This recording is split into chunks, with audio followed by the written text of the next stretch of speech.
আমার কাছে এখানে সেটাফিলের দুটো ক্লিনজার রয়েছে। এখানে একটা অরিজিনাল আর একটা ডুপ্লিকেট।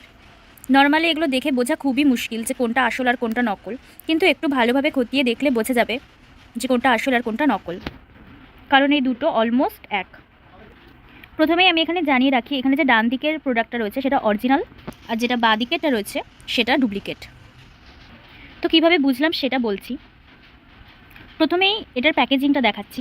এই যে অরিজিনাল প্রোডাক্টটা রয়েছে এটার প্যাকেজিংটা একদম স্মুথ, একদম পারফেক্ট প্যাকেজিং এটা। আর এটা একটু চ্যাপটা, একটু ব্যাকা এরকম। দ্বিতীয় যে লক্ষণীয় বিষয় সেটা হলো এই ডুপ্লিকেট প্রোডাক্টটার বানানে ভুল আছে। জেন্টাল স্কিন ক্লিনার রয়েছে এখানে, আর এটা আসল বানান হবে জেন্টাল স্কিন ক্লিনজার। অরিজিনাল প্রোডাক্টে কখনোই স্পেলিংয়ে মিস্টেক থাকে না। থার্ড পয়েন্ট যেটা দেখলে পুরোপুরি বোঝা যাবে যেটা ডুপ্লিকেট প্রোডাক্ট সেটা হলো এটার গন্ধ। অরিজিনাল প্রোডাক্টে কখনোই গন্ধ নেই, অরিজিনাল সেটাফিল ক্লিনজারে কোনো গন্ধ নেই আর কোনো ফেনা ওঠে না। এটা একদম সোপ ফ্রি আর ফ্রেগ্রেন্স ফ্রি। আর ডুপ্লিকেটটার মধ্যে একটা সুন্দর গন্ধ রয়েছে।